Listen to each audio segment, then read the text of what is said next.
Бисмилля, алхамдулилля, вассаляту вассаламу аля расулилля. 114 сура Корана. Сура «Люди». Ан-Нас.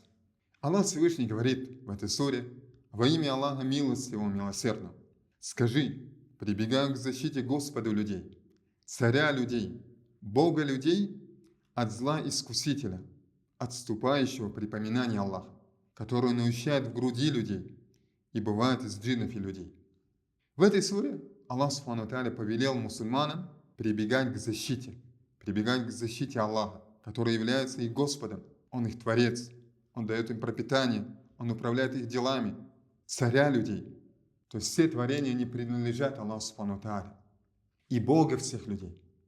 То есть поклонение заслуживает только Аллах Субхану ва Тааля, а ничто другое не заслуживает Его поклонения. Аллах повелел прибегать к защите Его от шайтана. От шайтана. У каждого человека есть шайтан-спутник, и он подталкивает его к грехам. Мы не видим его. Это относится к скрытым, сокровенным делам. И защититься от его зла мы можем, лишь попросив Аллаха Субхану ва Тааля. Как Аллах Субхану ва Тааля сказал: «А если тебя коснется наваждение шайтана, то прибегай к защите Аллаха, ибо он слышащий, знающий». Шайтан наущает человека. Как сказано в хадисе: «Поистине шайтан течет в потомке Адама, как течет кровь». И мы не осознаем, как это происходит. Но Аллах Субхану ва Тааля сообщил нам об этом. И это действительно есть. Также Пророк, саллаллаху алейхи ва саллям, он рассказал нам о том, что когда человек заходит в дом и поминает имя Аллаха, заходя и во время еды, шайтан говорит другим шайтанам: «Сегодня у вас нет ночлега и джинна». Во время поминания Аллаха шайтан отступает. А когда человек беспечен и небрежен, шайтан начинает наущать и одолевать его. И поэтому важно постоянно поминать Аллаха Субхану ва Тааля. Постоянно поминать Аллаха, и тогда шайтан, он оставляет человека, он отдаляется от человека. И поэтому в этой суре Аллах Субхану ва Тааля сказал: «От зла искусителя, отступающего при поминании Аллаха». Многие беды и зло, которое постигает человека в этой жизни по причине шайтана, по причине наущения шайтана.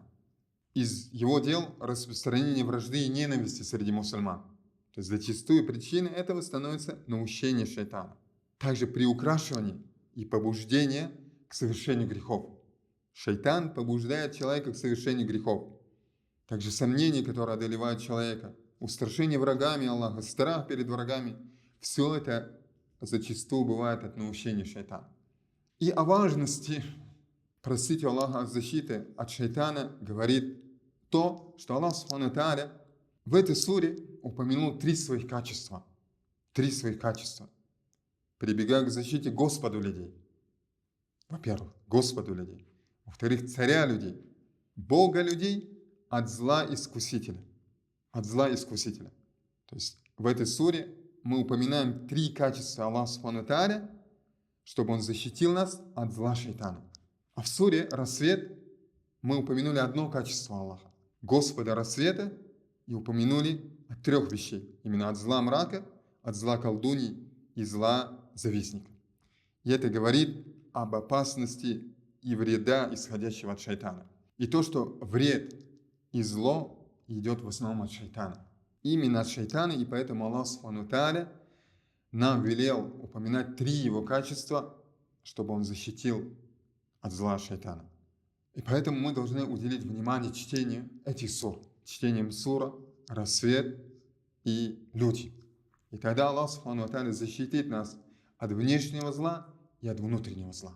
Эти суры, короткие суры, занимают у нас немного времени, чтобы читать, но действительно очень важно для каждого мусульманина читать эти суры, чтобы Аллах Субхану ва Тааля защитил его от огромного вреда. Саллаллаху аля набийна Мухаммад ва аля алихи ва сахбихи аджмаин.